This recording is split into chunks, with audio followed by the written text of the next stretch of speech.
Hello दोस्तों, कैसे हैं आप लोग? कमेंट करके ज़रूर बताना। देखो, सीड फ्रेज़ से रिलेटेड जितनी भी हमारी जो दिक्कतें हैं वो सबको हम जानेंगे एंड जो लोग इसको नहीं जानते हैं उन लोगों को ये बताएंगे कि ये है क्या, किस तरीके से काम होता है। ठीक है, क्योंकि ये सबसे पॉपुलर अभी जो चलने वाला एक स्कैम है।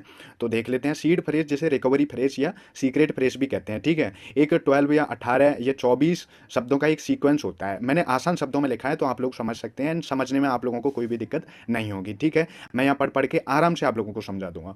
बस आप लोगों को ध्यान से सुनना है। जो किसी क्रिप्टो वॉलेट जैसे सेफपल या ट्रस्ट वॉलेट मेटामास्क को रिकवर करने के लिए इस्तेमाल किया जाता है। अब देखो, अगर आप लोगों के पास SafePal and Trust Wallet and MetaMask है तो अच्छी बात है, नहीं है तो और ज़्यादा अच्छी बात है, क्योंकि फिर आप लोगों के साथ में ये स्कैम नहीं होगा। सीड फ्रेज का जो काम होता है वो होता है सेफपल वॉलेट या कोई क्रिप्टो वॉलेट जो आपके पास है या आपने बनाया है, तो उसमें तुम्हें एक सीड फ्रेश दिया जाता है। सीड फ्रेश का मतलब है जो अभी मैंने बताया कि एक नंबर दिया जाता है और ये एक मास्टर की तरह काम करता है, जिससे हमारे जो वॉलेट है किसी भी डिवाइस पर एक्सेस किया जा सकता है। ठीक है, अगर तुम्हारा फ़ोन खो गया है, वॉलेट ऐप डिलीट हो गया है, तो इस सीड फ्रेश से वॉलेट रिकवर किया जा सकता है। और यह हमारे वॉलेट की सबसे सभी जो क्रिप्टो करेंसी जो हमने खरीद रखी होती हैं, है ना, जैसे USDT, VTC, ETH आदि को सबको जो है हम इससे एक्सेस कर सकते हैं। ये एकमात्र ऐसी चाबी होती है जिससे हम किसी भी फ़ोन में या किसी भी डिवाइस में डाल करके एक्सेस कर सकते हैं। सीड फ्रेज से जुड़े हुए खतरनाक स्कैम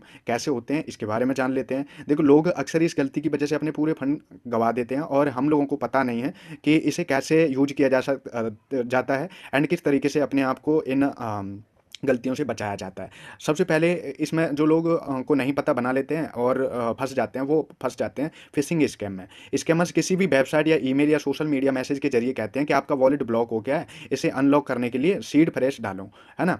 जैसे यूजर जो है, हम लोग अपने सीड फ्रेश को डालते हैं या सीड फ्रेश यहाँ भी नाम आ जाए, ठीक है, कोई भी आप लोगों से सीड फ्रेश पूछे, मांगे या कुछ भी करे, तो आप लोगों को सीड फ्रेश नहीं देना है। उसका वॉलेट एक्सेस करने का मतलब नंबर नहीं देना है। ठीक है, अगर आप लोगों के पास है तो ठीक है, कुछ भी नहीं बताना है। आप लोगों को कहना है नहीं भाई कुछ नहीं, उसे ब्लॉक ही कर दो, कोई उत्तर नहीं देना है। ठीक है, क्योंकि हो सकता है वो सीड फ्रेश जैसा आप लोगों को कोई अकाउंट बनवाने की सोच रहा हो, वो आप लोगों को बताएगा अच्छा सीड फ्रेश के बारे में नहीं पता, तो ठीक है आप एक अकाउंट बना लो, ये मैं बता देता हूँ।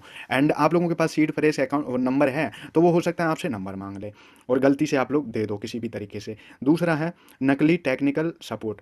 हाँ, तो ये फिशिंग स्कैम में होता क्या है, वो सीड फ्रेश मांगेगा और आप लोगों ने कहीं भी कैसे भी अगर डाल दिया या बता दिया तो वो आपके जितने भी जो कॉइन थे वो सारे एक्सेस कर लेगा। ठीक है, और नकली technical support, fake customer support scam करते हैं। जब उन लोगों को पता चलता है किसी के पास में सेपल है या नहीं है, या ट्रस्ट वॉलेट है या बाइनेंस वगैरह कुछ है कि नहीं है, तो उनकी नकली सपोर्ट टीम बन करके कहते हैं कि आपका अकाउंट वेरीफाई करने के लिए हमें आपका सीड फ्रेश चाहिए, है ना, तो भी वो नहीं देना है ना। कोई भी सीड फ्रेश हमसे नहीं मांग सकता, क्योंकि हमें पता है कि वो सिर्फ एक बनता है और एक ही बार बनता है।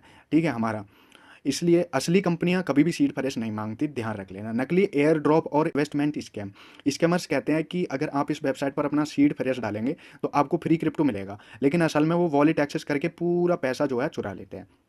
फेक सेफपल वॉलेट या trust wallet apps. Google play store और ऐप स्टोर में कई बार नकली वॉलेट ऐप्स होते हैं जो सीड फ्रेश मांगते हैं। जैसे ही कोई उसमें सीड फ्रेश डालता है, उनका पूरा जो बैलेंस है वो चोरी हो जाता है। सीड फ्रेश को सुरक्षित रखने के लिए 5 सबसे ज़रूरी नियम हैं जो आप लोगों को ध्यान में रखने हैं और रखने ही चाहिए। देखो, सबसे पहले है किसी से भी सीड फ्रेश शेयर मत करो, ना दोस्तों से, ना किसी सपोर्ट टीम से, ना ही किसी और के साथ में, और ना ही इसे इस तरीके से सेव करके रखो कि ऑटोमेटिक ये डल जाए।